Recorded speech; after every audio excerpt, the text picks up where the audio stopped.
A long time ago, in a galaxy far, far away.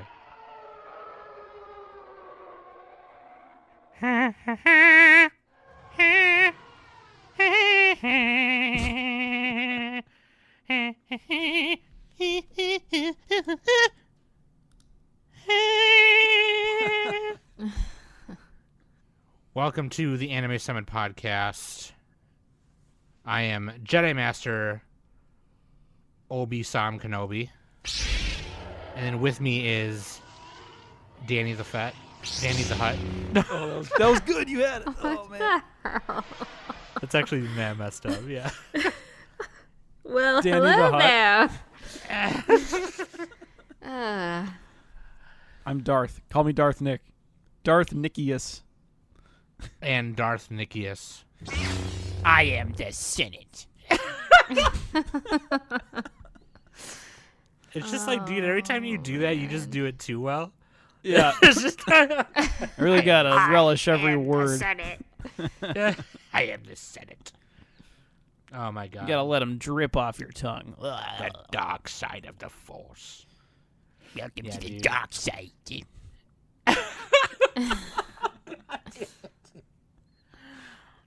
Oh man. Yeah, dude, today we're talking about the awesome fucking anthology shorts, anime anthology series, Star Wars Visions, on Disney Plus. And yeah, dude, this came out September last year. So still a bit ago, probably 5 months ago now, but we finally got around to watching it. By the time we wanted to like review it, or we were ready to review it out of like the seasonal stuff, Danny took a break because she was doing whatever. Yeah, and I was like, well, crap, she probably wants to review that too. So, but yeah, it's really cool. Yeah, very excited to talk about Star Wars. Finally get to talk about Star Wars on here. She. Woo! Oh, we got to do the art. We got to do the oh god, sand people. Oh, yeah. Oh,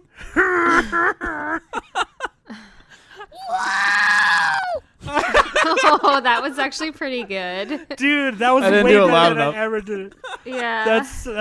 I used to be able to do that, but that was way better than how I ever used to do it. All right, So Danny. good. Now do R2D2's beeps. Yeah.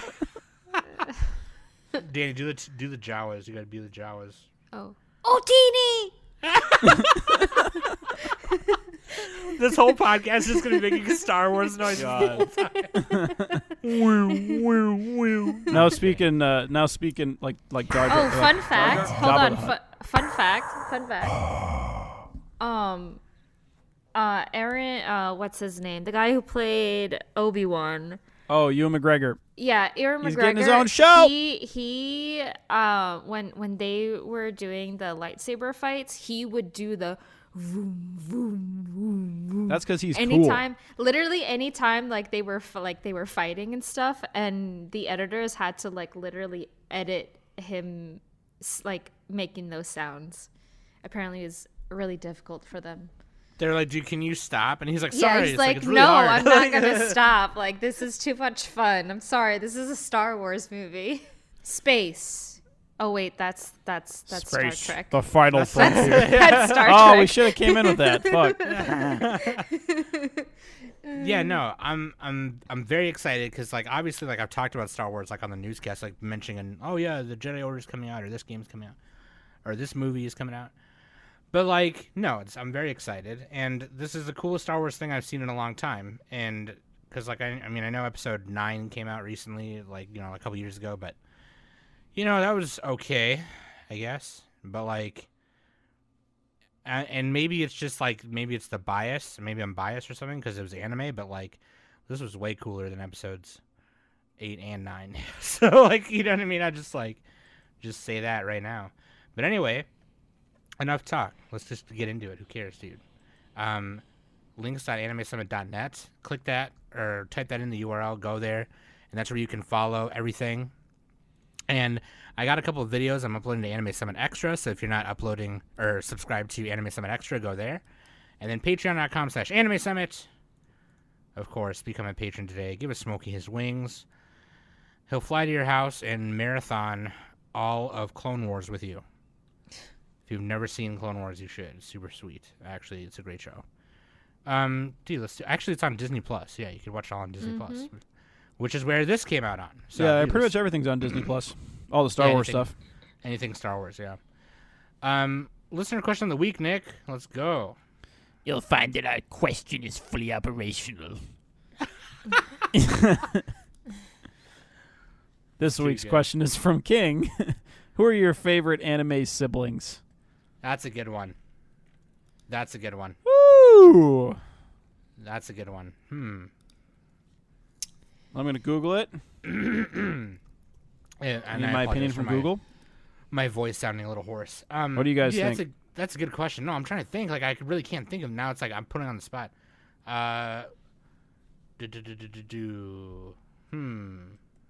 What about Danny? Sesshomaru and Inuyasha. Oh my God! Ooh. No Pretty Inuyasha. goated. Pick somebody who's not lame.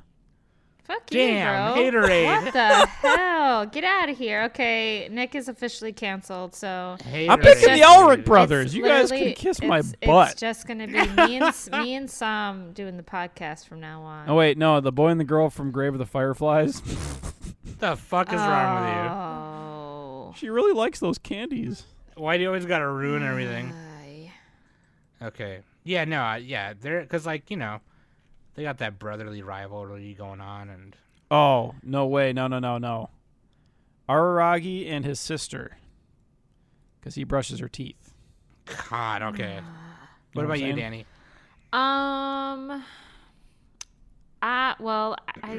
I'm gonna say, because I just caught up with Demon Slayer, I'm gonna say Tanjiro and Nezuko. Oh, yeah, that's pretty probably good, it. yeah. That's the best answer. Yeah, that's pretty good. I was going to say we should also try to avoid like big spoilers too, because there's a few here that are spoilers. Oh, yeah. Good thing none of us said it. All right. No. Yeah, like, I mean, yeah, Inuyasha and Sesshomaru, you know that's right away when Sesshomaru Yeah, gets it's introduced. fine. He's like the first, like, big bad, I think, kind of technically, isn't he? Yeah, he pretty much is. But anyway, Danny, who's waifu and husbando? Waifu is Kara from episode 5 of Star Wars Visions, which is the Ninth Jedi. That's the name of the episode. And Husbando is Ronin from episode 1, the Duel. Yeah, he doesn't have a name. They just call him Ronin because Yeah. he doesn't tell anyone his name. Yeah. Yeah. Yeah, The Man with dude. No Name. Isn't that a movie name? Ronin. Man with No Name? 47. The Man with No Name. I think it is. This got to No be a Name Western. Man. Yeah, Clint Eastwood. Yeah, okay. Clint Eastwood, dude. Yeah, All right. yeah. That's what I thought. Do Yeah, a you lot feel of the like Star you Wars punk? stuff is based on Westerns and Japanese samurai stuff. So Yeah. So, just quickly, because I know Nick is probably gonna say, "Hey, you should say this," but like, for those who don't know, if you live under a rock, I guess, Star Wars is a franchise that started in the 70s, written by George Lucas. It's a space opera. It takes place in a long time ago in a galaxy far, far away is where it takes place, in which humans and many species of alien humanoid coexist with robots. There's star battles. There's political upheaval, political war between the Galactic Republic, and then the Separatists form and take over the Republic, and then there's the Resistance, the Rebels, all kinds of stuff. And it's a big wanting to take over the galaxy kind of thing, and then people going, fascism sucks, so no. You know what I mean? we're gonna use our version of it, where you can't love anybody, Can't love nobody. because that's what the Jedi think. They're like, you have to be a virgin. But yeah, but like Nick says though, Star Wars, it borrows a lot from inspiration from like Akira Kurosawa films, and the only one I've ever seen is Seven Samurai. I haven't seen any other. I haven't film. seen any of them.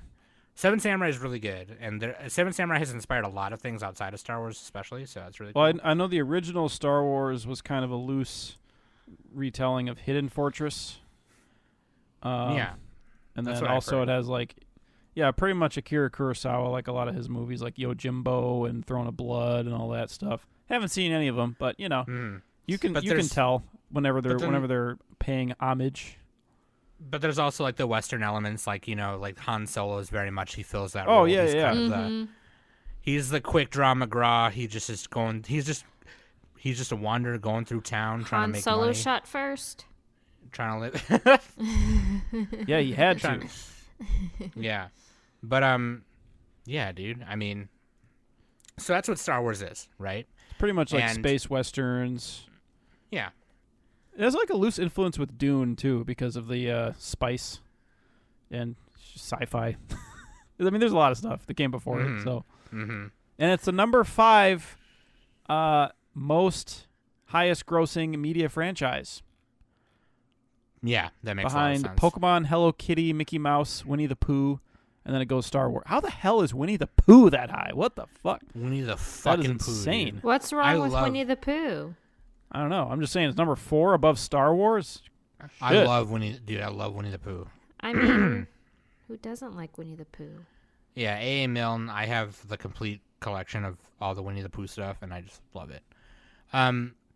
Yeah, dude. And then so basically, Too Long Didn't Read. There were 3 films that came out in the 70s and 80s that were episodes 4, 5, and 6. Then in like the early 2000s, there was, and I think 99, episodes 1, 2, and 3, which was like the prequel trilogy. And then recently, in the last like 5 years, we got the sequel trilogy, which was episodes 7, 8, 9. And that all compromises something called the Skywalker saga. And in this whole entire saga, you learn about Jedi, which are like these code of people who can use the Force, bounty hunters, all kinds of shit. Just in And the space. Sith. It's the Jedi versus the Sith, pretty much. Or no, it's Sorry, I the didn't even say that. The Sith, it's the yeah, Sith. what is it? The Rebels versus the Republic. Republic. The Empire. Sorry. It's the Empire, and then I think it's Republic later on or something. They Or took. no, they it's took. the They Crimson took Dawn over or the whatever. Republic. They took over the Republic. Yeah. And I suck at yeah. Star Wars lore.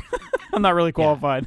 These separatists took over the Republic because Palpatine was the senator and he Yeah. Anyway. whatever. Doesn't matter. But anyways, you should watch Star Wars. That being said, Yeah, at least just check it out. You don't have to think. Yeah. It's not might not be your favorite thing, but at least watch it. You're a fucking loser if you don't watch Star Wars. Seriously. and so Star Seriously, Wars I'm not Visions- kidding. Like if you don't watch some of the most famous like media franchises, like what the fuck are you doing with your life? Yeah, That's Nick. just fucking What sad. are you doing with your life? I'll watch Terminator, all right? The one who is all like, the Shrek is the best movie ever. Hey, Shrek is a classic. yeah, Nick You has should seen come on Terminator. our freaking cinematography, and Yeah, Sam I and wanna I will get- school you. No, I want to get a Nick initial reaction cinematography episode of Terminator.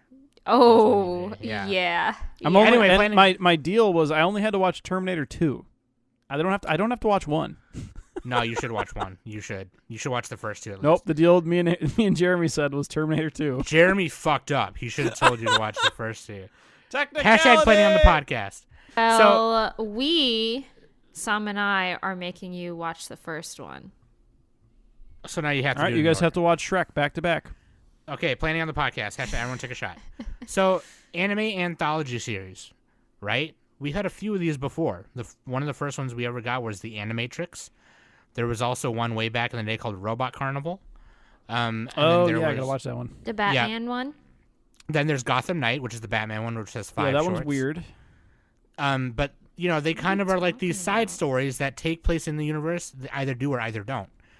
In the Animatrix's case, Didn't they all have of an those X-Men one too? That was like really bad.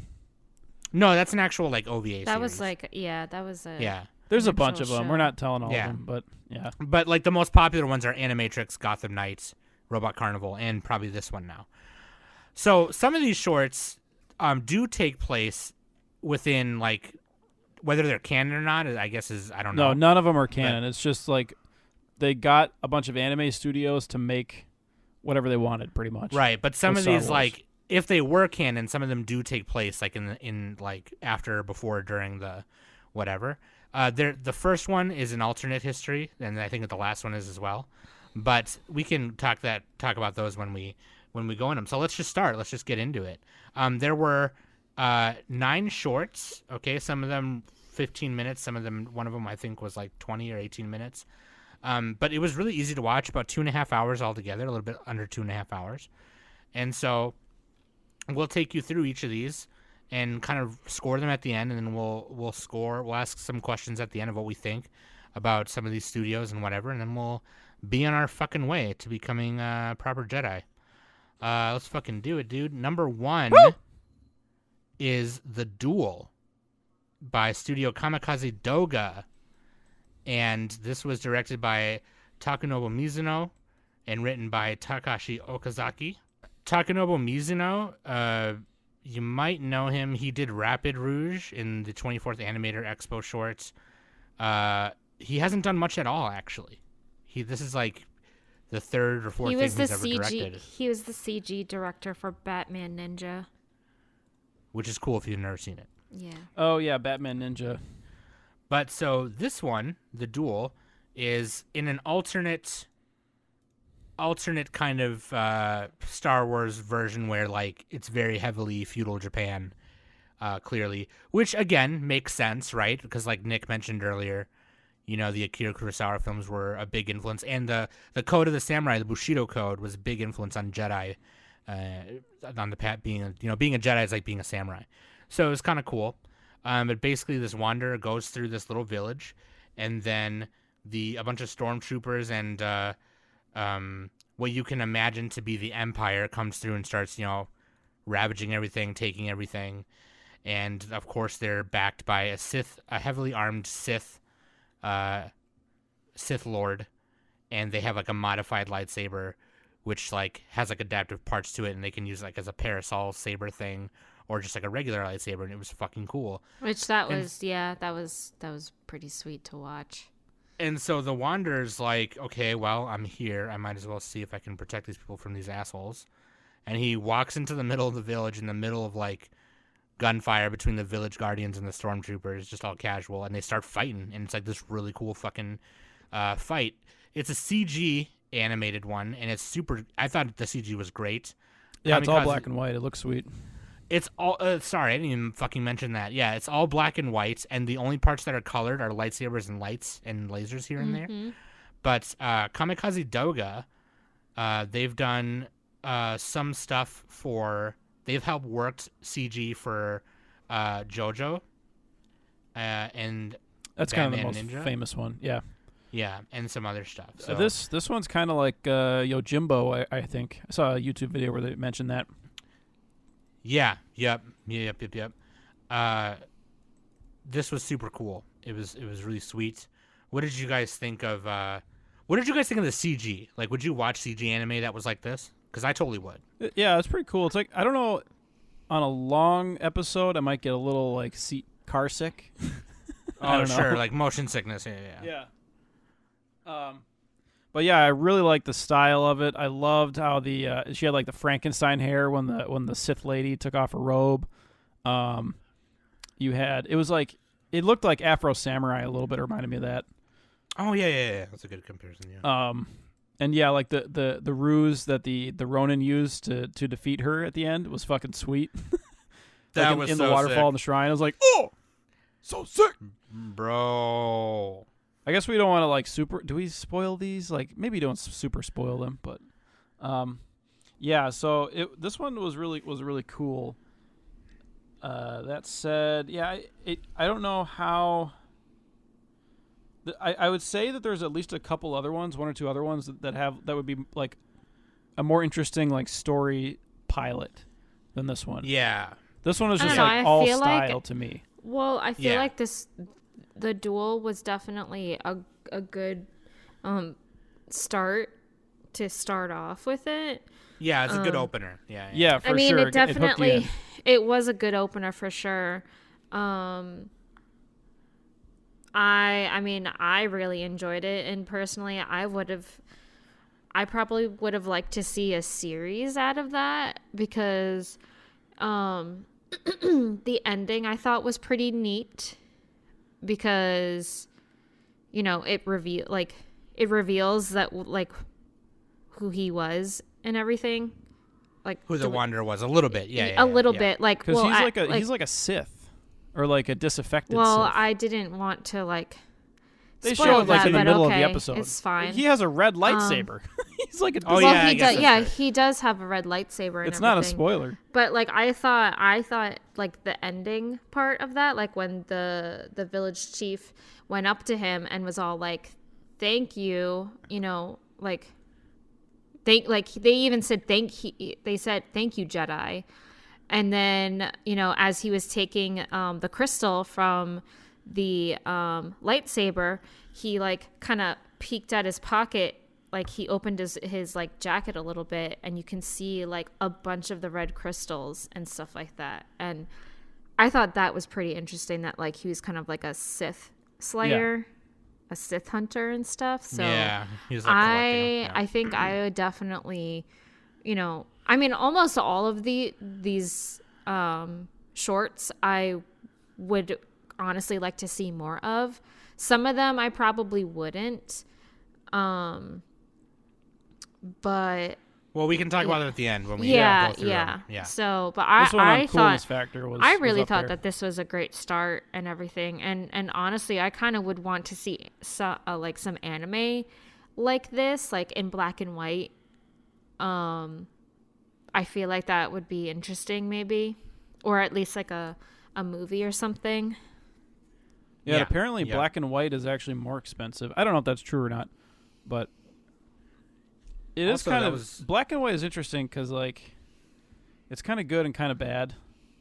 Like I know there's Yeah. like the black and white movies that are classics, but certain things like you just want them in color, like animation. There are certain things that you can't show like on a black and white. You know what I mean? Like, because it doesn't show up well. You know It what I mean? could It's still just like it could still work. I mean, like Gunbuster had a black and white episode. Obviously the old anime, I think it wasn't Astro Boy in black and white, or is that wrong? I mean, the stuff that's older Yeah. than that was black and white for sure, but Right. it just feels a little weird to have animation be black and white. Right. But it looks cool. Yeah, dude. But yeah, dude, the Duel, very fucking cool. It was. I Definitely like how it made to panned be- up into the stars at the end of it. They're Yeah, like a walking couple down of them did that. the scenery, and then it just pans up. I thought it was a very good opener. It was like very much just made to open what the rest of what you were gonna watch. It's like, oh shit, this is what we're doing. Like, you know what I mean? Yeah. And, very cool. Very cool way for Kamikaze Doga to bring themselves into the forefront and say, yeah, we're fucking here too. We can compete with like these other big names up here. So very sweet. And also Lucy Liu was the voice of the Sith. Yes. Oh, did you guys Yeah, the watch Sith it in woman, she English had- or Japanese? I watched it on watched it in Disney Plus English. in English. I know the subtitles are better for some of these, especially episode 2. But yeah. Okay. Yeah, because I watched it in English. Yeah, I just watched it in English because that's what I had it as, and I just thought it's Star Oh, Wars. it was you know? fun. It was funny because mine, like, because James and I watched this yesterday, and it was set to Japanese, and I mean, I didn't mind watching it in Japanese, and then all of a sudden, like, the characters started talking, and there was no subtitles. I'm all like, I don't know what they're saying, and then I Oh, yeah. realized. So You're a One of podcaster. the- You should know. One of the cool things about not Disney some. Plus, and one of the cool things about Disney Plus is that they have the audio and subtitles available in over 10 languages. oh so- yeah. Yeah, but That's apparently really the cool. subtitles weren't as good because they have like a. It's just not as good as like the fan subs apparently Sure. on Disney Plus. But I don't know. That being said, Lucy Liu, playing Oren Ishii in Kill Bill and then playing this also, Other Deadly Samurai, was really fucking cool. Oh yeah, Kill Bill inspired by a bunch of stuff too. Oh, yeah, definitely. Number 2. By the way, the umbrella lightsaber is one of my favorites. Yeah, it was. So she had a red lightsaber, and then this attachment went on top of it to make the saber split into like Fucking sick. 5 or 6 spines, and it made like a parasol. It was fucking sick. Yeah, dude. Number 2. Oh yeah, that's like. By the way, that's like peak Sith design right there. Her design as a Sith was badass. Yeah, dude, she was dope. She was sick. Okay, yeah. Sorry. Should have said that earlier. Number 2. Tatooine Rhapsody. The Directed weirdest by- one. Yeah, directed by Taku Kimura, written by Yasumi Atarashi, Studio Colorado. Colorado? I love I knew love you Colorado. were gonna. I knew you were gonna like this one, so. Yeah, I love Studio Colorado. So, This is but like Leiji Matsumoto or something. Reminds me of that. Taku Kimura, he did Galaxy Mamoru. Express 999. Yeah, it kind of reminded me of that. You got too, like the yeah. bean people that look fucking ugly as shit. Well, Taku Kimura, he's very into kind of like the older looking kind of. Yeah. Because he's also the guy who did Concrete Revolution. So, Studio Colorado did Pokemon Twilight Wings, so They did. I definitely got like Pokemon vibes. Also, with Tatooine Rhapsody. Also, I got that super wrong. Taku Kimura directed this, but he voice acted in Concrete Revolution. So I don't know. That's either a different one. Oh, they're two different people. That's why I got it wrong. Clicked on the wrong fucking thing, you know? Taku Kimura directed A Place Further Than the Universe, episode 6, Tacked Up Destiny for a few episodes, and Boogie Pop and Others for episode 4. So, yeah, Studio Colorado is sick. I like their logo. It's just a little swan. Little swan. Studio Colorado. Tatooine Rhapsody. This takes place during the Clone Wars, and a Jedi Padawan named Jay attempts to escape from the war, and he stumbles upon. He falls like off of the side of a building while running, and he lands in a little ship, and it's run by Guy the Hutt. And later, all of a sudden, Jay is in Guy the Hutt's band called Star Waver. He's in a rock band. This is a rock band Star Wars episode. And the lightsaber is their microphone. It's his microphone, yeah. And it's Joseph Gordon-Levitt plays his voice. Yeah, that was cool. Yeah, it wasn't that bad. So years later, during the reign of the Galactic Empire, now they're a band traveling around in this ship, which is also their stage, which is kind of neat, right? They just drive around and then they open it up and they're like, okay, come to the show, you know? And Boba Fett, the Fett Man himself, okay, he comes in, tells Guy, dude, you got to come with me. Jabba the Hutt sent me to come get you, and you got to stop being a little fat bitch. And you got to come back home with the other fat bitches that we work with, all right? And then Jabba the Hutt's like, he's Jabba the Hutt, and he gets what he wants by using his money and power. And his girth. And his girth. So Guy not wanting to, he doesn't want to be part of that. He doesn't want to be part of the family crime syndicate of the Hutts, and he wants to just be in a band. And so, Boba's like, dude, I'm going to kill all your friends. Like, if you fucking, I'm literally going to kill your whole band if you don't fucking come with me. So, of course, Guy is like, no, dude, I love my friends. I love my band. I'll come with you. And then, I don't really think this is bad if we... All right, Sam, you gotta summarize it a little quicker next time. Wasn't Guy wanted for something? I don't. No. Yeah, probably. Yeah. Because Boba Fett took him anyway. Yeah. Well, yes, because Guy went with him because he didn't want his band to get killed. So anyway, the thing is, I don't, and this is not really a spoil. I don't care if we spoil this one because it's just what is kind of but they go and save Guy by playing a band. They're like, give us one last request. Let us play a band. They win their hearts with music. And they win their hearts with music. That's pretty much what it is. And then they end up surviving because Jay is like, hey, Jabba, become our sponsor. And the people of Tatooine like their music, so he's like, oh, okay, good investment opportunity. GG. Fuck it. GG. That's literally it. Yeah. Yeah. Sorry, I could have been quicker with that. But and yeah, Boba that's Fett literally it. crowd surfs. That would have been hilarious. No one would be. No, he did, I think. No, that didn't I happen. don't think that. Nobody would be able to happened. lift the hut. What are you talking about? No, I said Boba Fett. Boba Fett. Oh, Boba Fett. Oh, no, sorry, not. Oh, yes. Was it yes, Boba Fett? Yeah, Boba Fett. Yes, Boba Yeah. Fett did crowd surf. Yes. Yeah. You're right. No, not Jabba the Hutt. God damn, dude. Yeah. Yeah, there was a part where Boba Fett was kind of tapping his foot a little. He's like, okay, yeah, I'm kind of into this. Yeah, no, really funny. Jabba was tapping his tail. Yeah, Jabba was tapping his tail. It was really funny. I can't imagine, the one thing I didn't like about watching this in English is, that song sounded super, it it sounded was weird. It kind sounded of weird. very cringy a little bit. Yeah. I was like, It probably would have sounded way better in Japanese, but, yeah. Anyways, the art style to this one is kind of chibi-ish, kind of super deformed a little bit. Yeah, it's like So Leiji everyone's Matsumoto, right?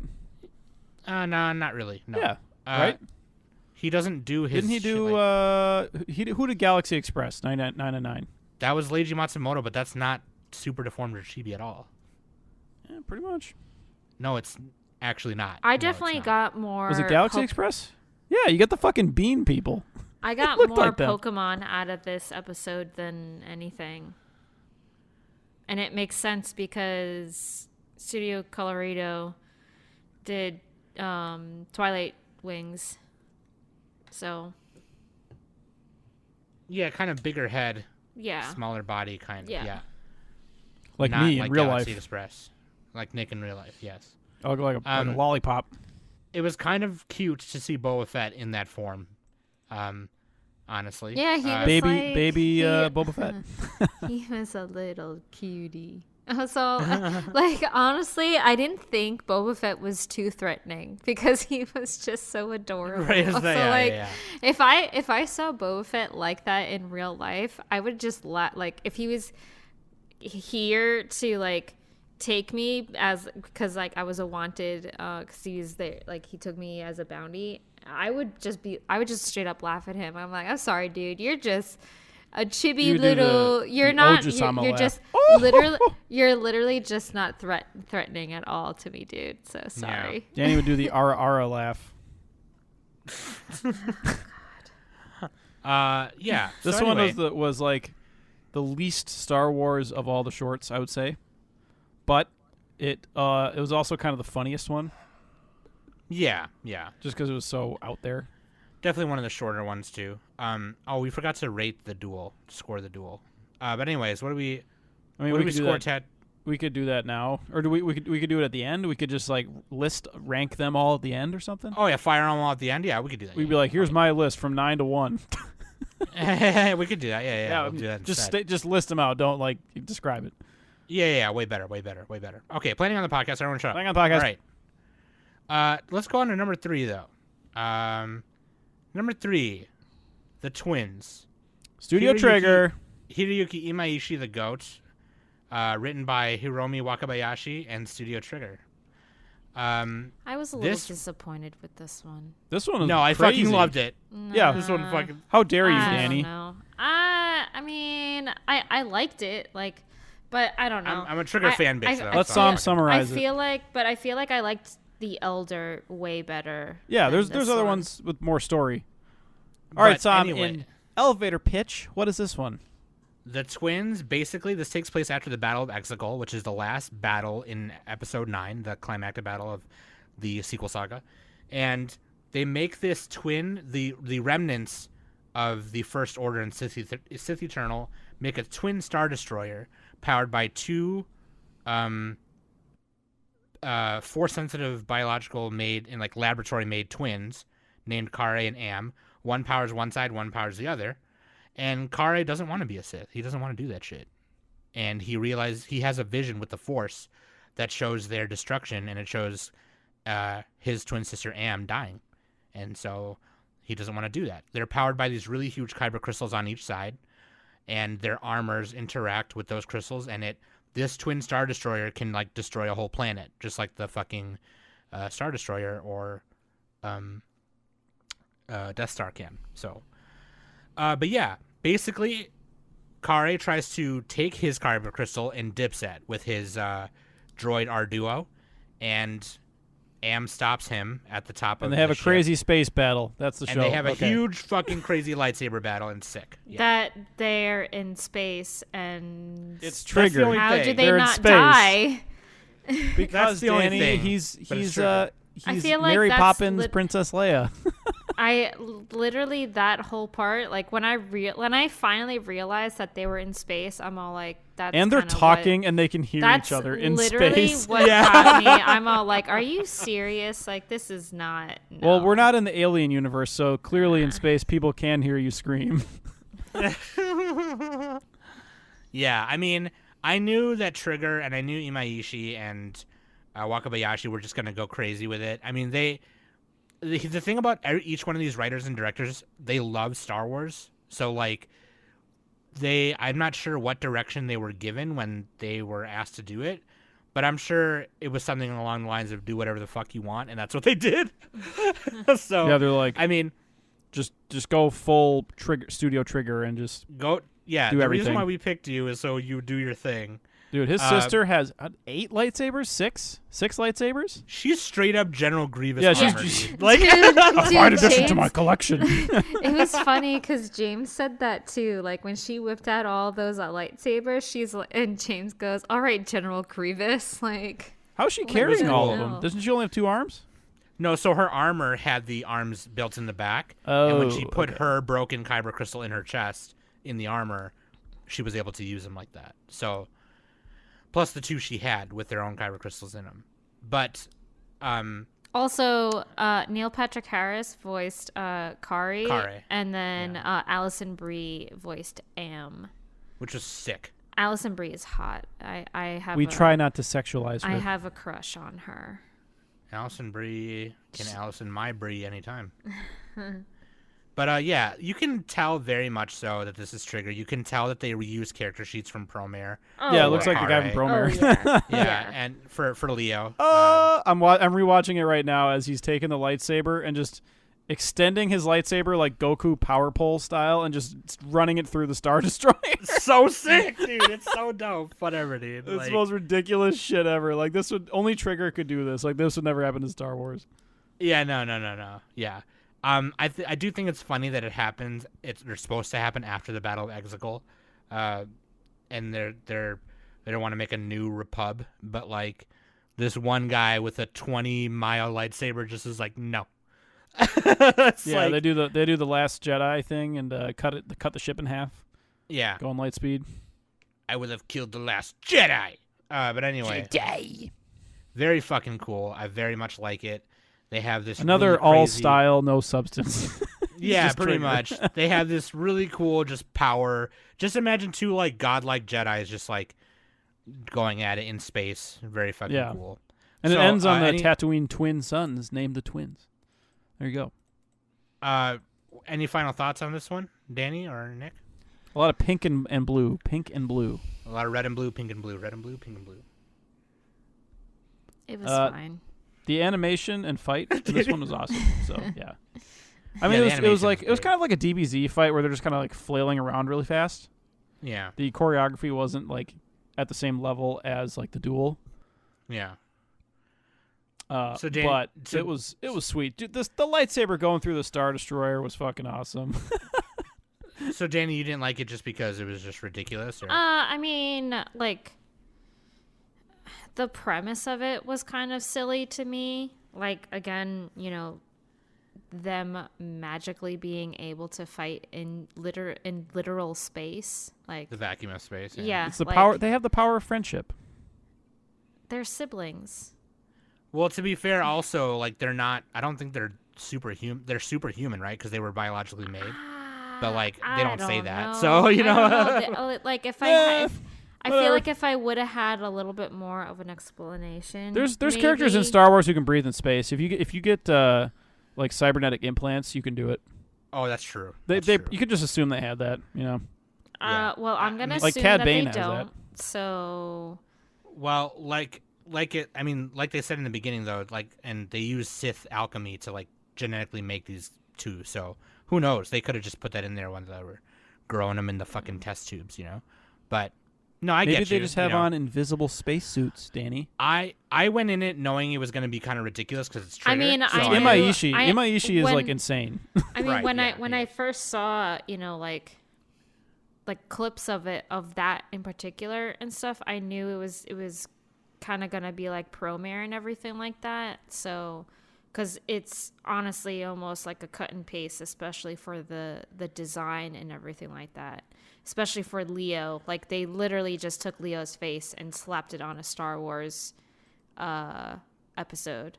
Well, like I So- said, it's not uncommon that to use character sheets, and that's what they did.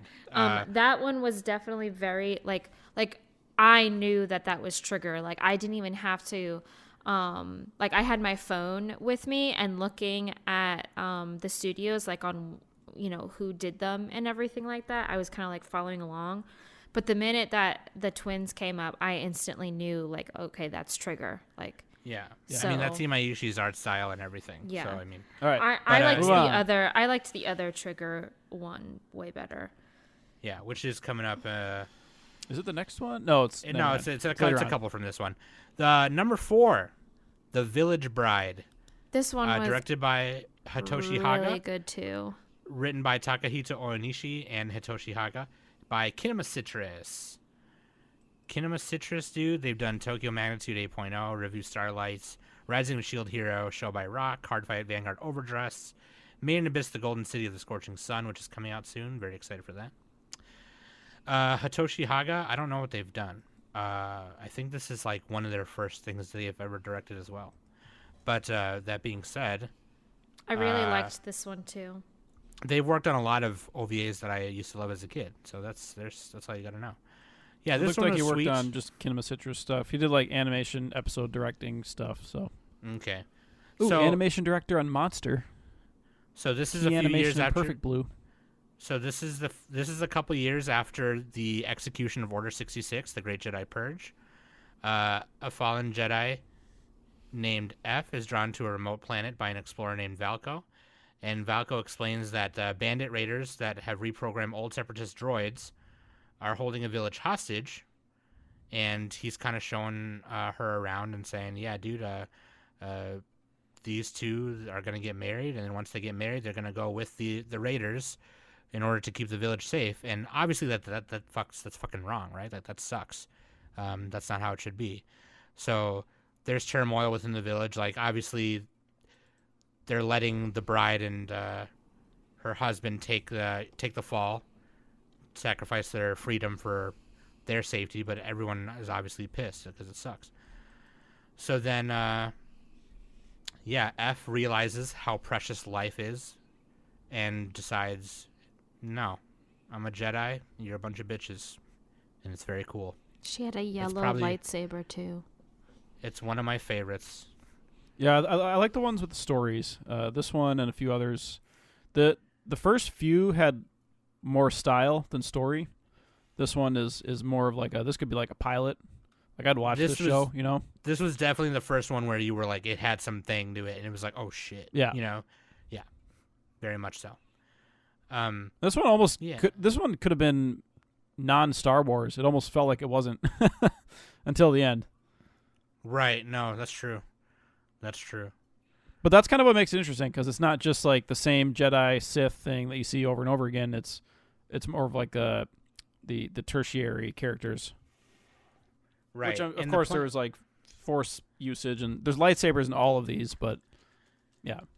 Right. The main thing about this one is that the Jedi F, she was a grown Padawan, so she was like before she becomes a master, and she's noticing the traditions about this village and this town on this planet, that they have a very like oneness with nature, and one of the whole things about being a Jedi is being one with the Force. So like it was kind of like her final lesson, and that's what was like really fucking cool about it. And yeah, dude. It was sick, and her fucking doing some samurai shit, just like that, whoosh, right through the fucking guy. Oh, dude, with she had like high-heeled jet packs or something. Oh yeah, her fucking shoes had like the Force in them. Yeah, or some yeah. some mechanical thing that made her like just high speed kill you 5,000. She was like the guy on My Hero Academia with the big calves. Yeah. Pretty much. I forgot his name. Recipro. Yeah, dude. Fuck yeah, dude. And she used the Force like Kylo Ren to stop a blaster shot. So dope. Super dope. Yeah, because the main bad guy was about to execute one of the villagers, the bride's sister, and then he was this. Yeah, it was dope. The animation was really nice too. I really like it. Kinema Citrus always does a decent job. Did this one have the Kevin Penkin music, or was that a different one? Oh, I think it might have. you know what? This one has some of It's- the better music. I swear I just read that. Hold on a second. But yeah, this one had some sweet music in it for sure. Some music in it was from like some of the original soundtracks and stuff. Yeah, by the way, But- Star Wars itself, like the whole franchise, has some of the fucking best like sci-fi music. It's fucking sweet. It really does. It really does. I cannot find it, Nick, but I'm sure it did because when Yeah. you say that. But yeah. Anyway, but yeah. What else did you guys think of it, Danny? And I don't know. You haven't. We've been talking over you. Sorry, but I mean, I didn't really have it much to say about it. I did think, a lot of the I guess like spats that were going on between the bride and her sister. Like her sister just said, you don't have to do this. Like we can fight and everything. And the bride was just like, I've learned to accept it. I don't know.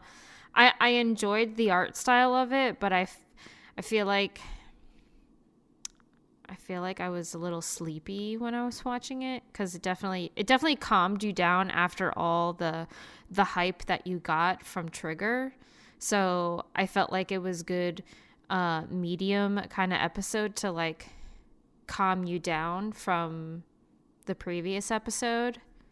Yeah, Trigger is like downing a Red Bull, and this is like a warm glass of milk. Yeah. Like this is literally tea. like this is like cozying up on your couch and like with your blankie and then have like a nice cup of like herbal tea. So yeah, that's actually a good point that we haven't mentioned yet. But now that we're halfway through, not halfway, but somewhat half, is the way in the order they put these. Obviously, was chosen in a very. Yeah, they deliberately chose them. Although I would say that I get why they put the band one after the duel, but I feel like if they probably should have put the band one like more in the middle, because that might have turned. I could see that turning people off. I could see that turning people off. They're like, oh, this is blah, like. Yeah, but if it was like in the middle, they'd be like, intermission. well, that was weird. All right, let's see what's, you know what I mean? So they'd see what's next. It should have been more of an intermission episode whereas the rest of them had like Jedi shit, and this one was just kind of like, yeah. But yeah, absolutely. Okay. Yeah, I really liked this one as well. I actually think this one could have been the first one in the order. I wonder why they picked the order they did. Yeah.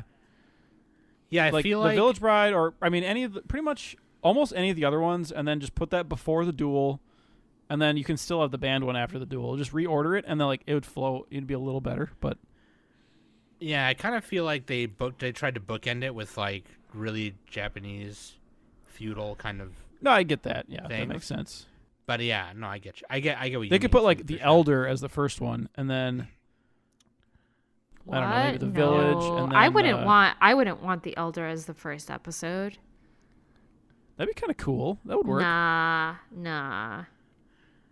Anyways, I disagree. Sorry. I disagree. Okay. Nick said he sounded like he was gonna cry for a second. He's like, all right, fine. All right, dude. The number 5, the This Ninth one. Jedi. This one had the best story. Sorry, go ahead. This is directed by Kenji Kamiyama, written by Kenji Kamiyama, and this is the only one on here done by Production IG. They did Ghost in the Shell and a bunch of other stuff. Yes. Yep. Kenji Kamiyama has done a bunch of stuff, starting with doing backgrounds for DuckTales. Woo! Actually. DuckTales. Woo! Yeah, he started as a background artist. He did DuckTales, Pat Labor. He did Burn Up. He was also the art director for Burn Up W, and a lot of Ghost in the Shell stuff. He was a director for Ghost in the Shell Standalone Complex and Second Gig and Solid State Society. So, but yeah, the Ninth Jedi. This was it was very cool because we got a nice little story in the one before it, right? And here we have another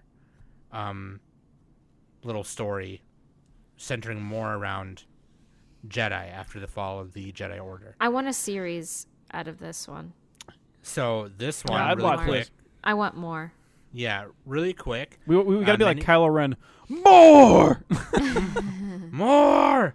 Many generations after the Jedi Order became mostly extinct, Margrave Juro, the Jedi ruler of planet Hyazlan, invites 7 masterless Jedi to his aerial temple in order to receive lightsabers, whose design has been lost to time, and sabersmith La Zima and his daughter Kara turns out they are getting hunted by the fucking, who are the bad guys? It's just the Empire, right? They're just kind of like going after Something like that. It's just the Empire, yeah. and so they're just like, well, fuck you guys, right? Like, fuck the Jedi.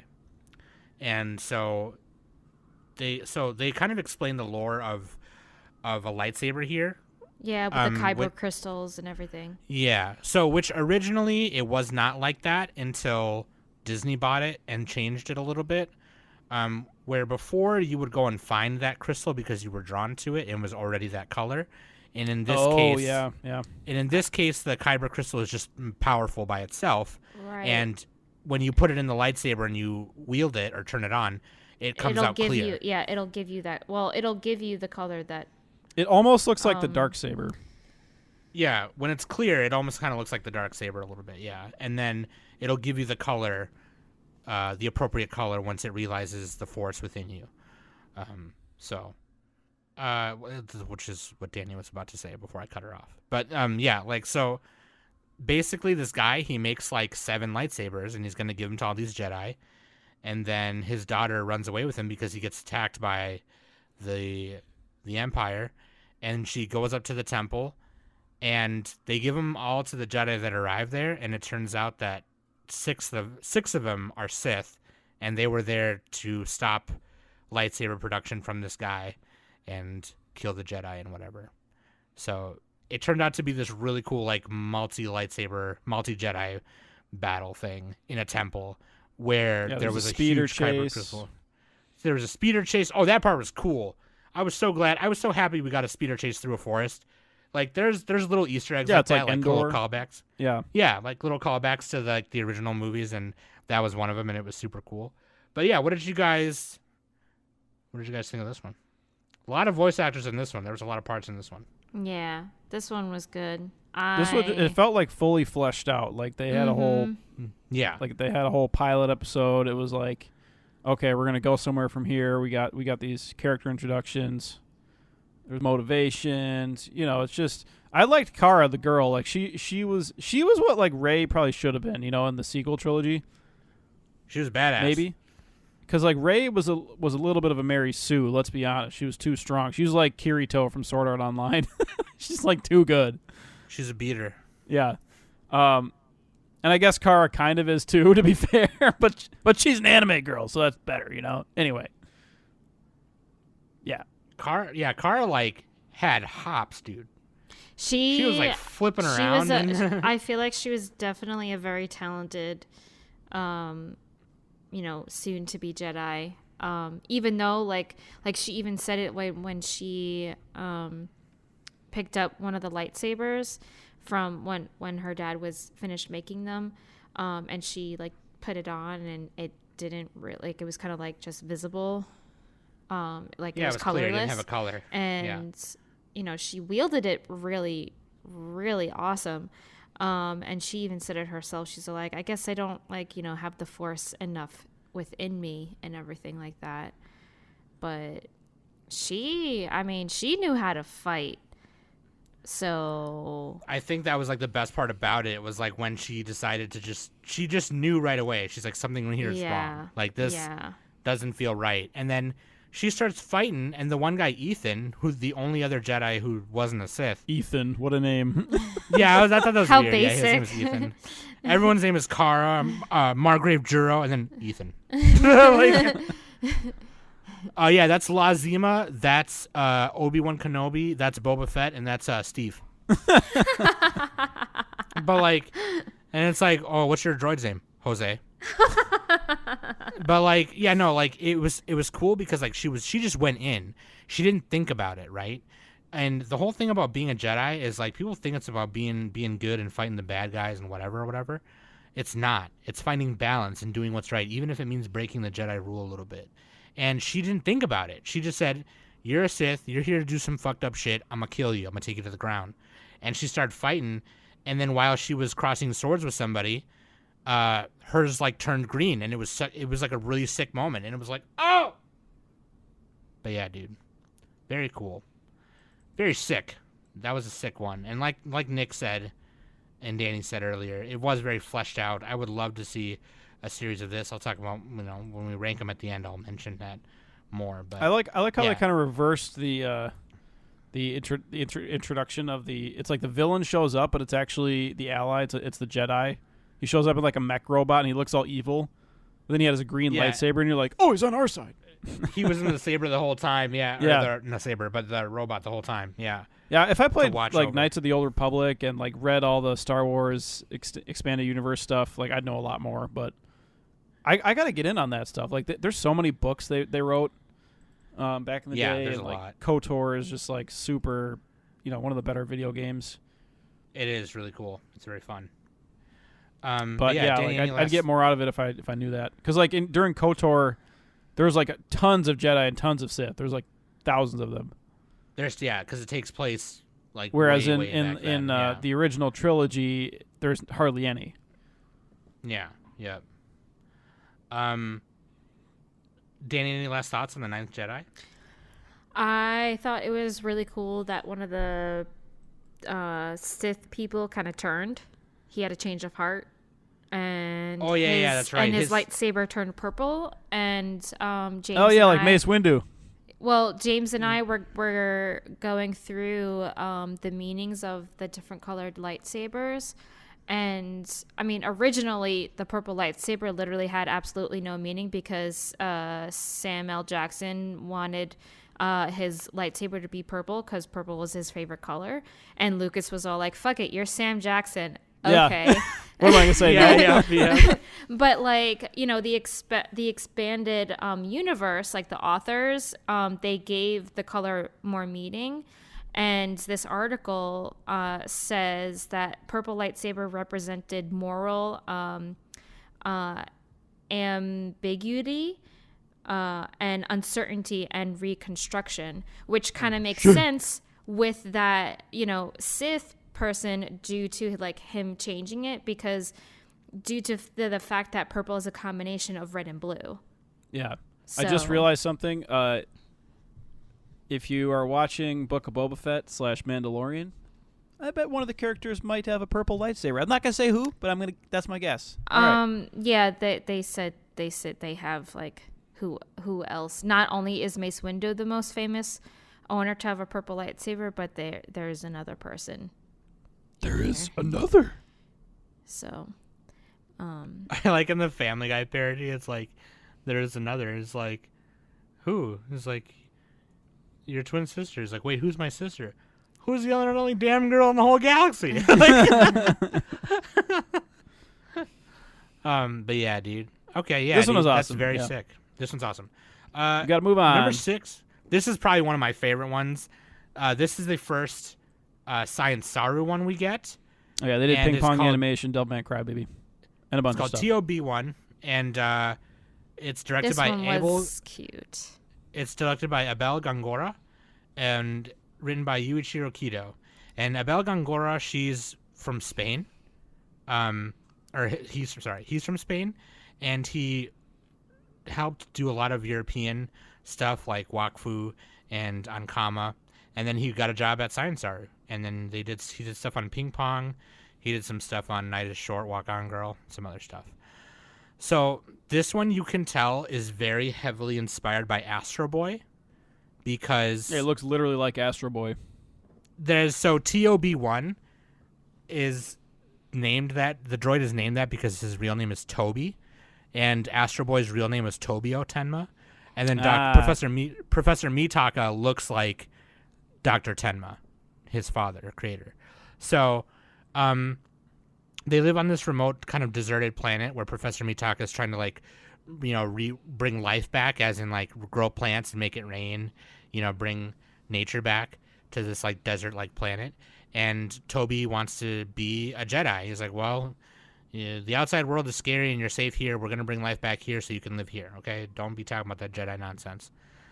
And then Toby's telling Mitaka, I have dreams about it though. So then Dr. Mitaka's like, well, go find a kyber crystal then. And then he doesn't find it, obviously. But Toby goes into the basement, which he had been told not to go in there the whole time. What's in Turns the out basement? there's a ship down there, and Toby is playing in it, and it gives signal to Sith and some Empire people, and they go and do some shit. So Dr. Mitaka hides Toby in the wall, and then gives him a lightsaber, wakes up, and continues Dr. Mitaka's research, and then it ends with Toby and this Sith guy fighting, and it's fucking sick. It's super dope. It's very science He discovers the lightsaber was inside him all along. Yeah, the kyber crystal was in his droid body. Yeah, actually, yes, yeah. Which is... Oh, what a metaphor! What a metaphor! For climate change? Yeah, climate change. Literally climate change, because like he's trying to bring like life. Oh back yeah, he is. I like how their house had like hieroglyphics of like X-wings and shit on it. Well, the twins, there was hieroglyphics of Trigger's twins. Yeah, So. Yeah, exactly. which is hilarious. Got to have little Easter eggs. But yeah, it was really cool, very well animated. The sound effects were very Science Saru, very old school. Every time Toby took a step, it was like pew pew pew pew. You know what I mean? And very Astro Boyish. That was very clear to me because I love Astro Boy, and it was super sick. So, what did you guys think of it? I mean, Danny's like, it sucks. No, I mean, I thought it was really cute. It definitely has that, warm and fuzzy feeling. It's definitely something, it was very retro, but I don't know. It didn't really speak to me too much.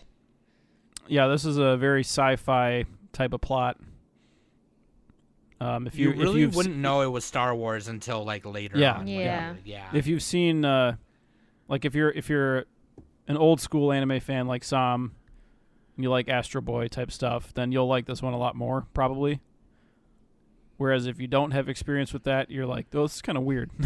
You're like, why does it look like this? Yeah, why does that guy got a huge schnoz? Yeah, why am I rooting for a robot? Fuck robots, Did they ever say the Sith's name? They didn't, right? No, I don't know. I don't He was like think another, so. yeah. I don't He think was just so. like some masked Vader-looking mother. He was like a Vader poser. You want to be Vader, but you not because you suck. Little android kicked your ass. Anyways, yeah, dude, I think he was an Inquisitor, is what they said. But that being said, yeah, I very much Nick hit it on the nose with that one. I happen to be I love Science Saru #1, and I love Astro Boy, and it was very much like taking two great old sci-fi properties and putting them together to make a Star Wars story. It was really sweet. So I think Abel Gongora did a great job making this one, and Yuichiro Kido for writing it. But anyway, any final thoughts on that one before we move on?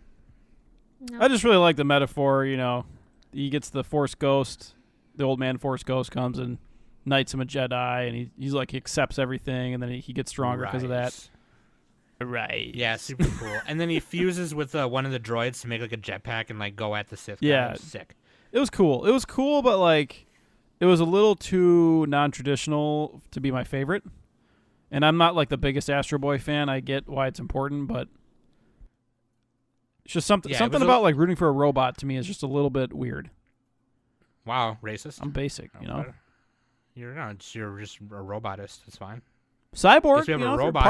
part human. I like. Guess we have an androidist and robotist on the fucking podcast now. I guess whatever. No, fuck you. Canceled. Nick's like, yeah, just like my father and his father before him. But no, anyway. Yeah, very cool. I like that one a lot. I choose to believe what I was programmed to believe. That's my my analysis. But I do agree with Nick in the sense where it's like it is kind of far off from a Star Wars story. Like I said, you wouldn't really know until later when the saber shit comes in. Although Jedi I mean, comes there's in. cool robots in Star Wars. I forget the name of the one, but the one in the Mandalorian, like the spindly guy, he looks like Helper from Venture Brothers. I thought that was IG-88. Isn't that IG-88? I'm pretty sure that's what it is. Yeah. Which is weird because I thought he was dead. Yeah, IG-88 is dope, dude. Oh no, you know what? Oh no, it's the one that looks like him, I think. Okay, I was gonna say, if Or it maybe it is him. No, okay, so it's a different. It's like a same model. IG-88 is a bounty hunter robot. That's right. It's That's like right, that's IG-11 right. or whatever. It's like, but anyway. Okay.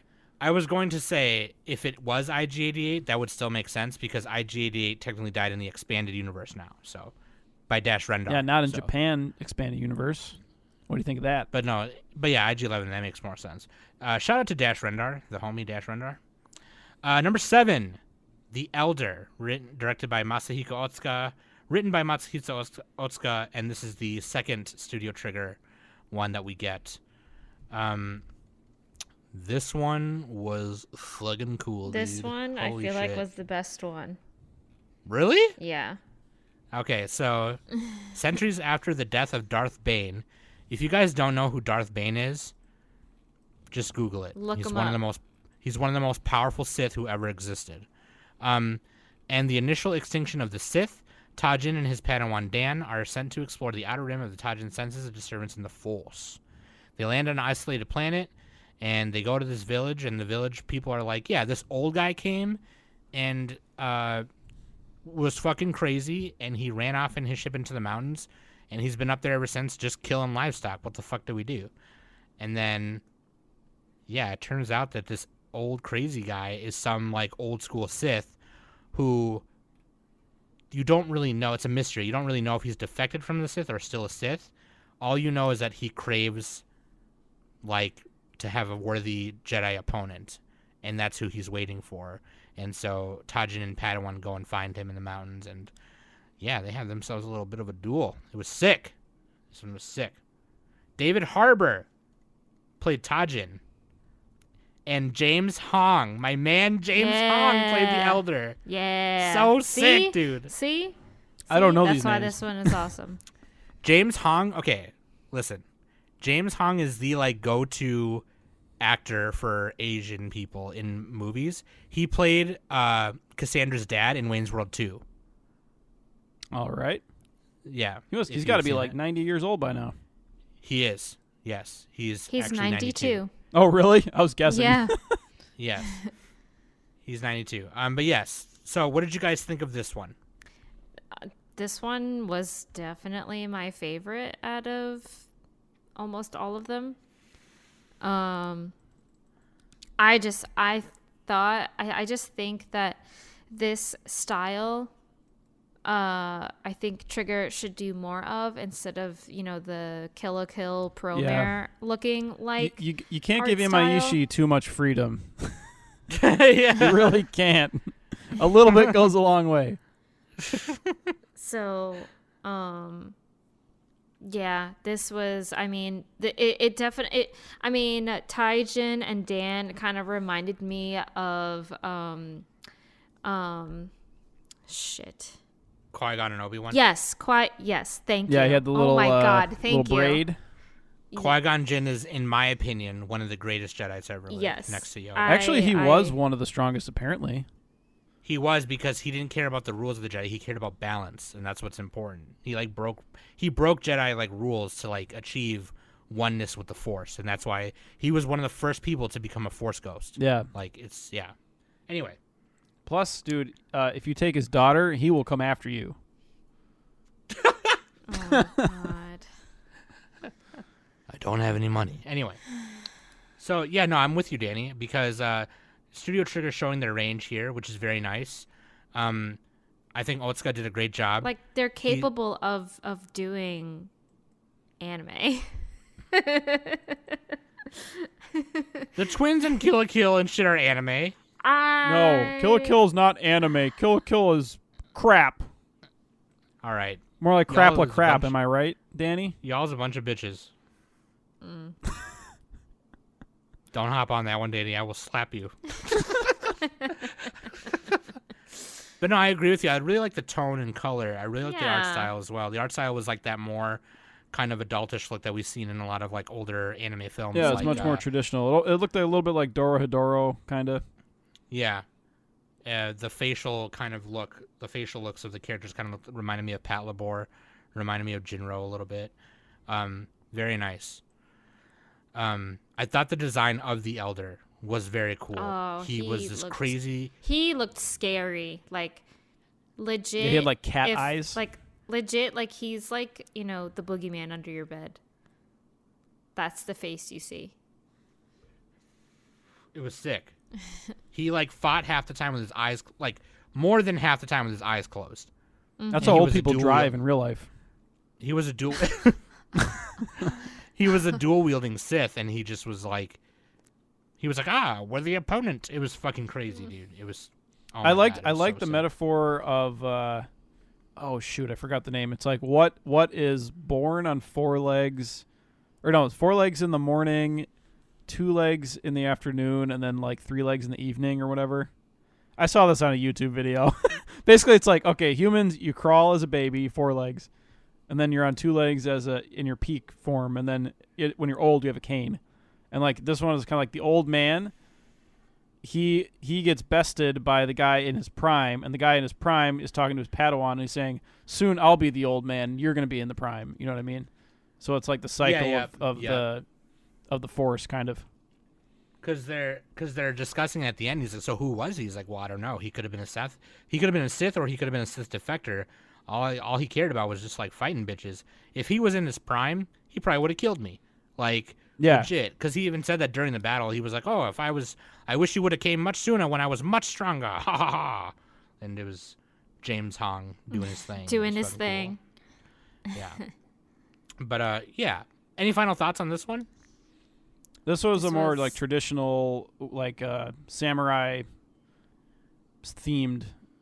I don't know. Yes, it just felt much more traditional than most of the other ones.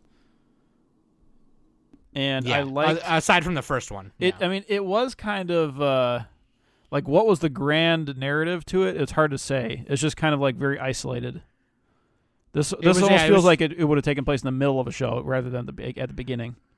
You could tell that this was, well, what I like about it too is you could tell that this was during the rule of the Jedi Order in the Republic, because there were still Jedi around. Mm-hmm. They were answering calls to different parts of the galaxy, and they answered the call to this planet where this elder was being crazy. So it was like, but yeah, no, I'm with you on that. What about you, Danny? Any final thoughts? Nope. Okay. I said what I said. This is awesome. I want Trigger to do more traditional anime. Okay. Number 8, Lop and Ocho, directed by Yuki Igarashi, written by Saya Waka, and this was done at Gene Studio. Gene Studio, man, they've done only a few things. They did the OVAs for Golden Kamui. They did a film called Genocidal Organ. They're working on Golden Kamui right now, and some other... Oh, Pet. There was a 2020 anime. What a name. It's kind of, that one was kind of a weird one. But yeah, they haven't done much, so this is a really good for them. This takes place...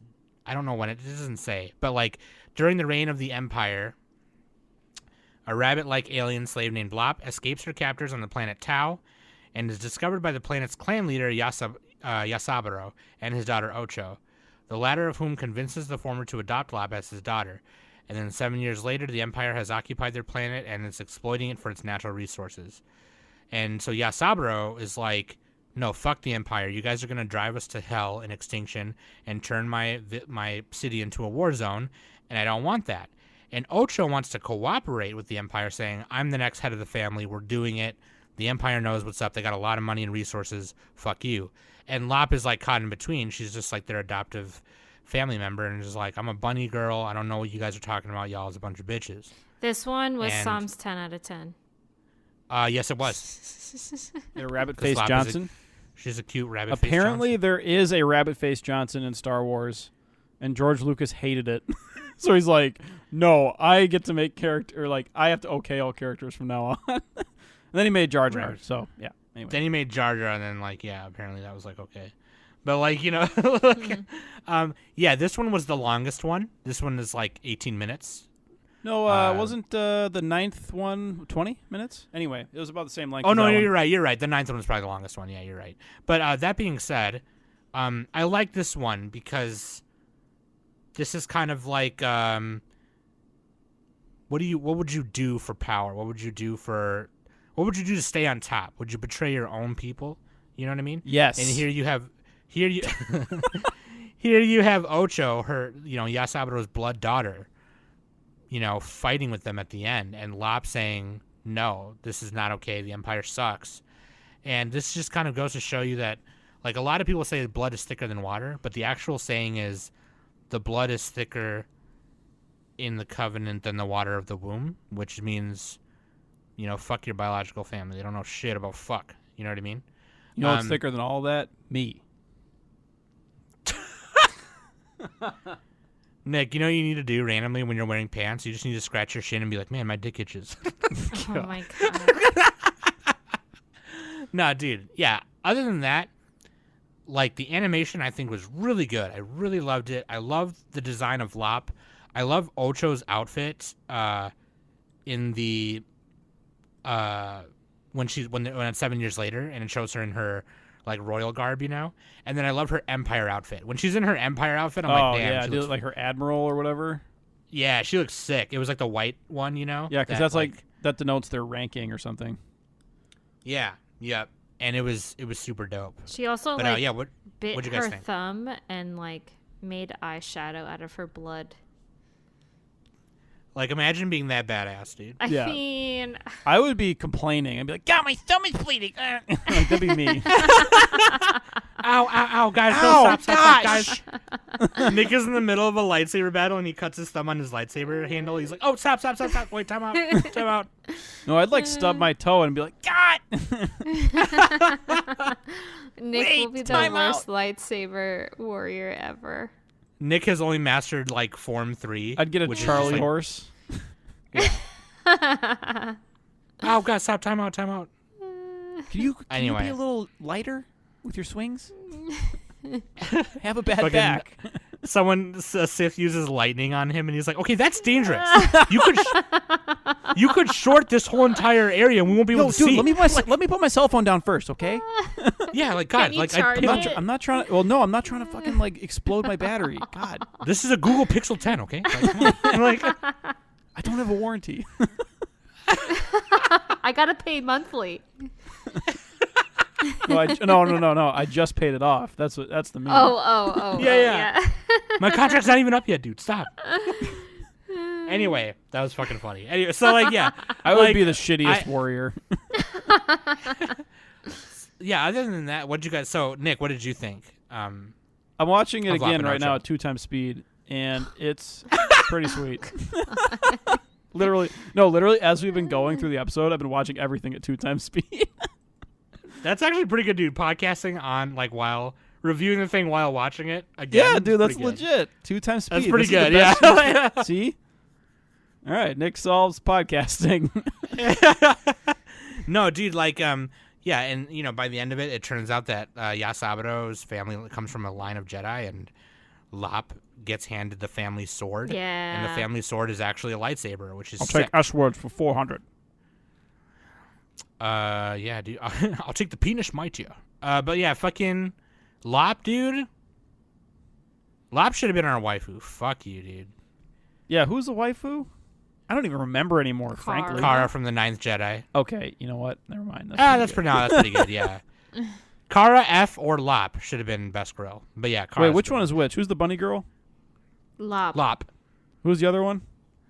Kara is the Kara? Ninth Jedi. No, Ocho. Lop and Ocho. it's the Oh, title oh. of the thing, right? Okay, never mind.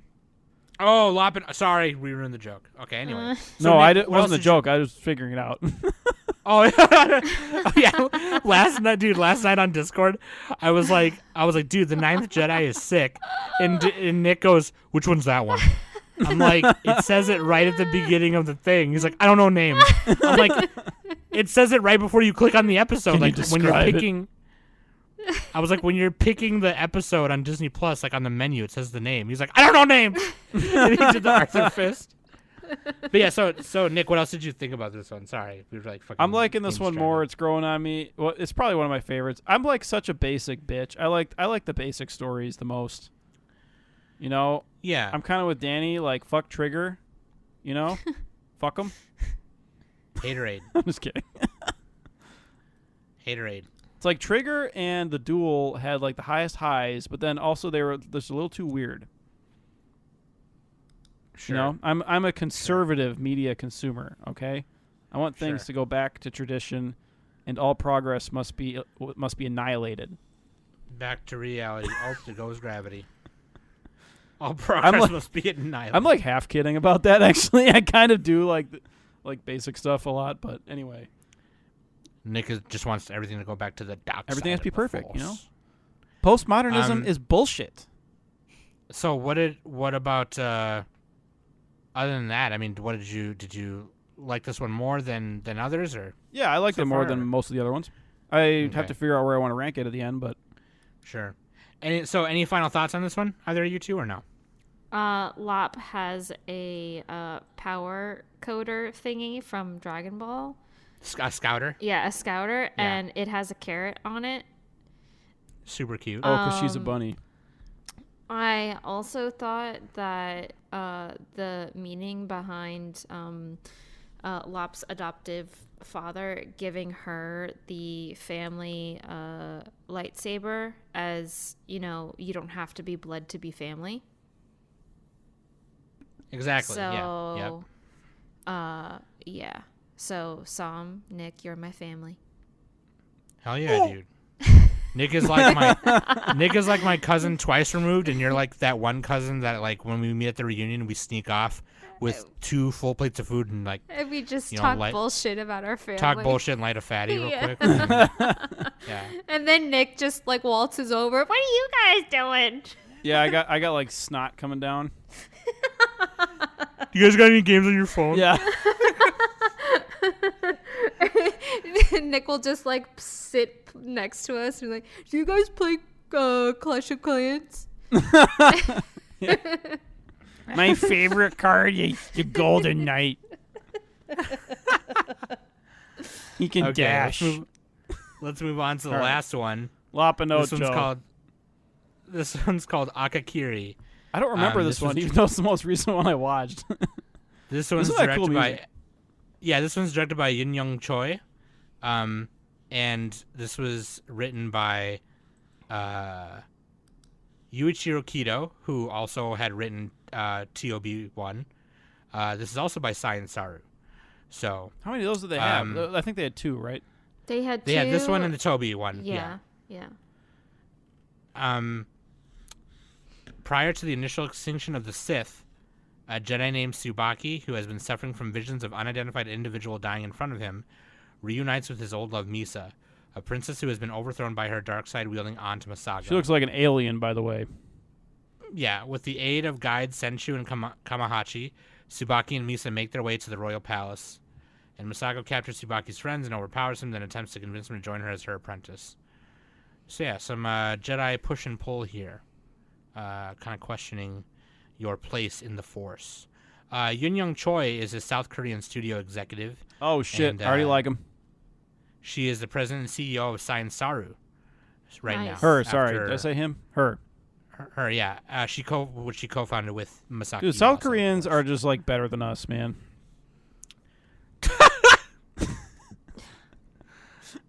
She was a key animator on Witchblade in 2006, Ghost Slayer's Ayashi, Kaiba.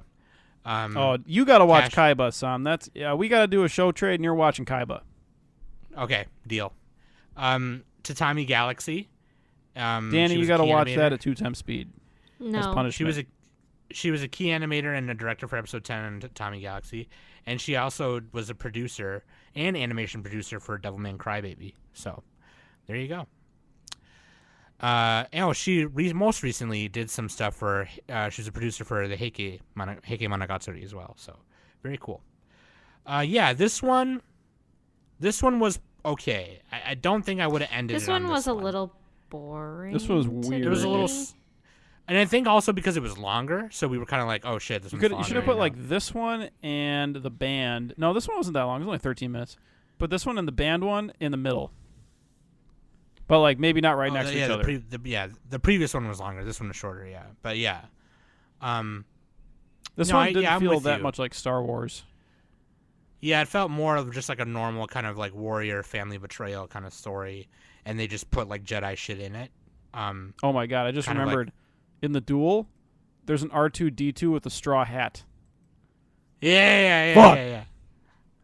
Super. I Dope. forgot to mention that. That was so cool. Yeah, that was super sick, and he had a missile thing, Yeah. which is super dope. Yeah, this one was okay. The story in it was a little too basic for me, maybe a little too basic for Nick. I don't know. It wasn't even it was just strange.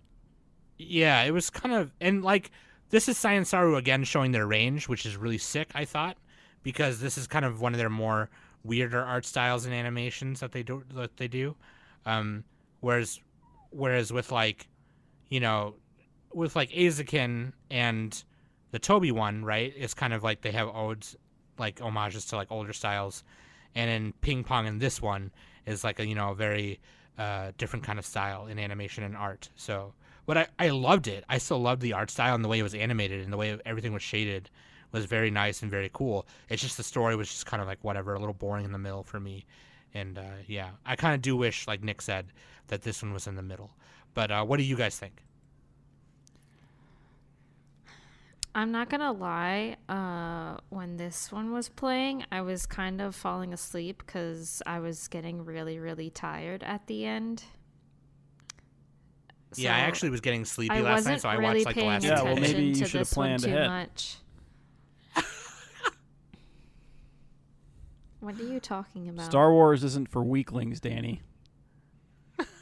Yeah, well, at least I have better time management than you. Yeah, I don't want to hear that from the guy who All right. watches everything at 2 times speed. Yeah, right? This was like the 20 episode minutes of, before it starts. This was like the episode of Mandalorian where Ahsoka shows. Oh shit! Spoilers. No, I mean people know by now. They Yeah, fucking made the right. memes already. Okay, where the I one character mean- shows up and like they have a the duel. one character. Dave knows. Filoni directs it, and it's based on the old Japanese movie. I don't remember which one it was. I don't think it was Yojimbo. I think it was a different one. I think it was one of Seven the Sam- reviews. Was of it Seven you- Samurai? No, not Seven Samurai. But One of where they're in the reviews garden and they're doing the sword fight. Yeah, one of the reviews you said earlier was they said it. But I it's don't remember similar what it to that was. episode of Mandalorian. So Yeah. And to be fair, people, I said on the newscast that character was in the Mandalorian, so it's no problem. But like, it was a little slow for me. It was okay. What about you, Danny? What did you think? I mean, it was fine. I mean, the animation was a little slightly, like, off-putting for me. I mean, there was nothing bad about it. But Princess Misa just looked odd. Like, she had, like, a freaking Animal Crossing nose. get an egghead. So, Not even an but egg. She was like I a kind of plant. got, like, I'm kind of reading through Tsubaki's profile on fandom, on Wiki Fandom. And as I'm reading it, it's kind of like giving me Anakin Padme vibes. Like, you have a Jedi Knight who fell for a princess and it's forbidden love, this and that and the third. And Oh then, yeah, like you know, Obi-Wan and Duchess. What's her name? Something like that. Yeah. and like the Jedi saw like kind of like visions of his future of him slaying Misa, and like he kind of ignored the advice that he was given, kind of thing. And so it kind of got me like Anakin Padme vibes from it. It was fine. It was actually kind of made sense at the ending because like the way he just kind of leaves. Mm-hmm. He just like puts his hood up, leaves. It's got like little drums playing. It's very clear that he had. Yeah. Well, went to the yeah. side. I mean, like Yeah. he accidentally struck down Misa, and in exchange to save his life, like he accepted,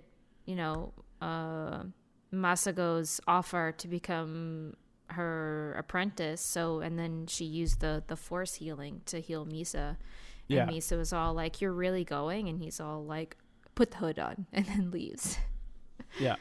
It was more cerebral than most of the other ones. Yeah. I think I think that's fine because if you make it to episode 9, you're just gonna finish it. So Right. I guess Right. I shouldn't be too picky. It's mostly those first couple eps they should have fixed. Okay. Or maybe even just rearrange them a little bit. Yeah, just put episode 2 in the middle. Yeah. Yeah. You got to sucker us in. Definitely. If not, then have more like episode 2 and sprinkle them throughout, not just the one, Yeah. because the rest of it was like Jedi shit, right? And this one, Yeah. The but anyway, Okay. Do we want to try to rank them now? Yeah, you know what? Let me go first because I think I already know how I would rank them. 9 being the least favorite, number 1 being the whatever, right? So I would do. Let's see. I would do 9. I would do episode 9, Akakiri, at 9. Then I would do number 2, Tatooine Rhapsody, at number 8. Then going up, I would do. Let's see. Sorry, taking too long. I know. Toby, just because it's a little further from Star Wars. Then the Elder. Then the Village Bride, the Ninth Jedi. No, shit. I would do Twins. I would do Twins, or I would do the Duel before Toby, because the Duel is just kind of straightforward. Then Toby, then Village Bride, the Twins, the Ninth Jedi, and yes, then Lop and Ocho. No, Lop and Ocho number 2, Ninth Jedi number 1, probably. All right. No, Twins. Oh my keep changing. god. Yeah, I'm sorry. You guys go. I can't fucking do this. I Yeah, kind you of guys agree go. with the You guys first go. ones you had, like Akakiri episode 9, I'm and gonna write it down. You guys go. and You guys also go. I'm gonna write mine down. Tatooine Rhapsody. Those are my bottom 2 probably. They're both fine and they have their merits. And then I would probably put probably the TOB1, and then also after that, I'll say the Twins, even though it had really cool animation. And then I'll say the Duel kind of up there. I like the ones with the stories the most. So I'd put Village Bride, Ninth Jedi. Oh, no. Then I go Elder, then Village Bride, then Ninth Jedi, and then Lop and Ocho, kind of all bunched up at the top. So that's mine. Sam, are you still figuring your shit out? I'll say the Ninth Jedi is my Yes. favorite, followed by the Village Bride and Lop and Ocho. Yeah, Danny, you go ahead. I'm still figuring it out. So I'm kind of with Nick with my bottom 2 being Akakiri and Tatooine. Fuck bands. Music sucks. I mean, it was just like, it was fine. There was nothing wrong with them. It was just No, like, it was actually were- kind of fun. they were meh for me. And then I would probably next would probably be Toby, TOB1. Next would probably be the Twins. And then the Village Bride. The Duel would probably be next. And Lop and Ocho, and then the Ninth Jedi. Let's go. Okay, yeah, I would put, starting from the bottom up, Akakiri, Tatooine Rhapsody, The Duel, The Elder, TOB1, Lop and Ocho. Oh my The god, I Village forgot Bride, the Elder too. The Elder's my number 1. The Village Bride, The Twins, and The Ninth Jedi. And I would probably put everything above.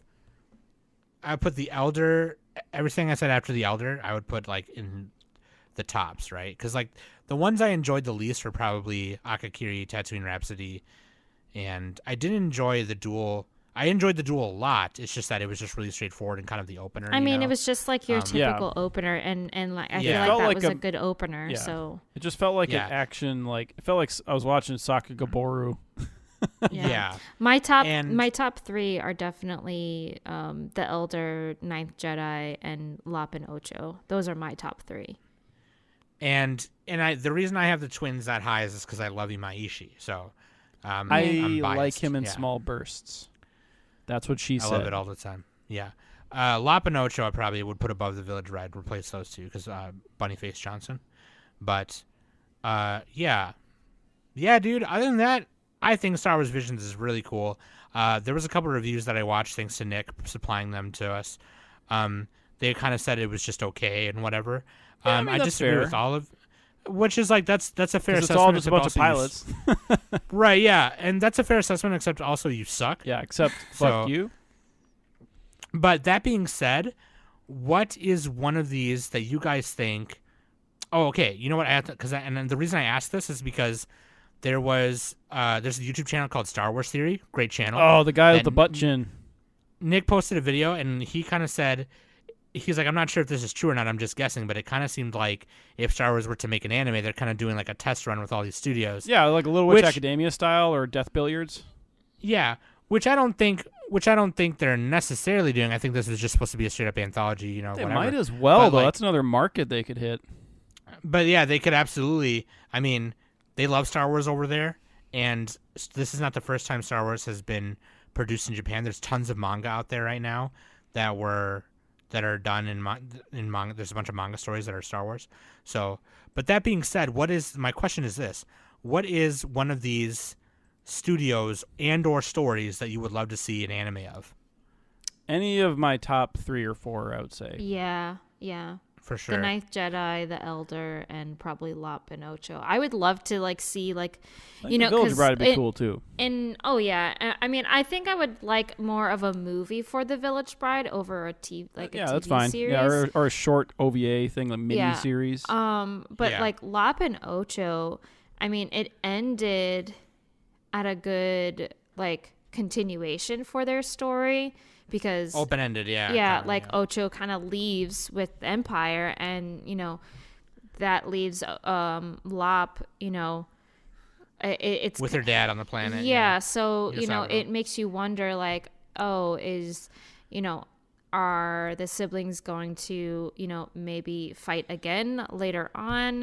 Is Lop going to just continue on trying to get Ocho back to be a part of the family, kind of thing? Yep. With the Elder, I mean, I feel like the Elder would probably be a different title for the show, like if they actually did make a series, because because they killed the Elder. So they would probably, of course, have to change the title. But I would like to see more of those two. Taijin and Dan. Because I mean, I just love that kind of duo aspect and everything. Yeah. Yep. Okay. Yeah, I would. I mean, if I were to say what it is right now, I would love to see. I'm definitely with Danny on the Lop and Ocho. Also, the Ninth Jedi ended kind of open-ended as well, because they took her dad, right? And they that was another good open-ended one. That could be a continuous series. The whole thing that Margrave Juro was trying to do is restore Jedi Order. So, and that could be one of the key moments that restored it to its, its glory. So, I would love to see Studio Science Saru, or not Science Saru, but dude, fuck Science Saru, they suck. I'm just kidding. I would love to see Production IG do. Production IG is good. Show. Yeah. What about you, Nick? I already said mine. I said mine expediently, unlike you guys. Yeah, shut up. Fuck you. Any of the story ones. I don't think I could handle black and white in a whole series. I don't think I could either. Yeah. Okay, one last question. If they colorized the Duel, then yes. One last question. Are you a Jedi or a Sith? Don't say Grey Knights. They don't exist. They're stupid. You only get to pick such thing as a one. Grey Knight. I'm a Sith because Jedis are cops and fuck cops.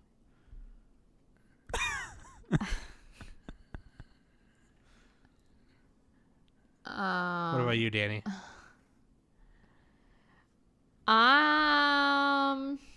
Plus, I can do the Palpatine voice better than the other voices, so that's kind of my decisions made for me.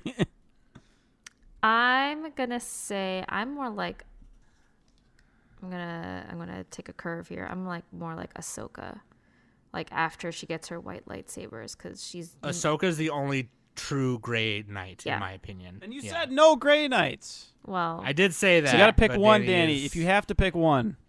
I mean, my personality is definitely not Sith worthy, if that's for sure. Are you a Slytherin or a Gryffindor? The other houses are bullshit. No Harry Potter here, thank you.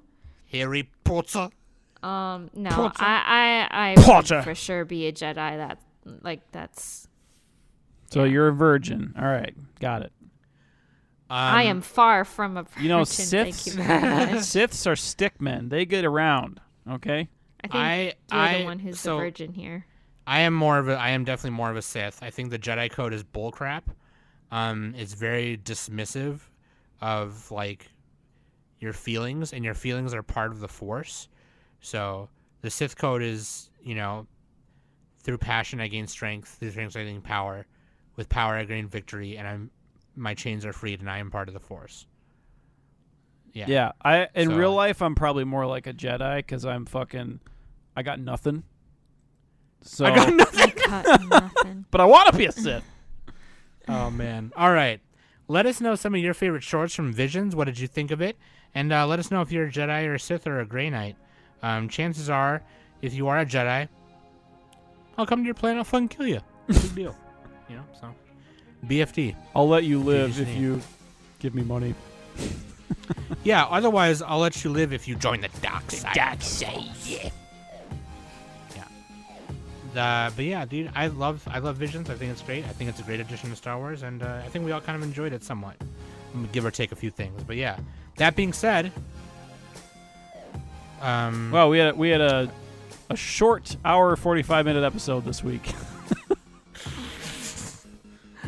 yeah, We're getting back into the swing of things. Let us know what part of Visions you liked. I've been Darth Fatty. Darth Fatty. Yeah, I didn't know what to say. Yeah, and then Danny What is that Tarf? The guy, Vizsla? the Admiral Tar guy? Vizsla or something? Danny Vizsla Danny and Danny the Hutt. That's what Sam said at first. That's what Sam said. and Nick Bulba. There you go. No, I would be Nick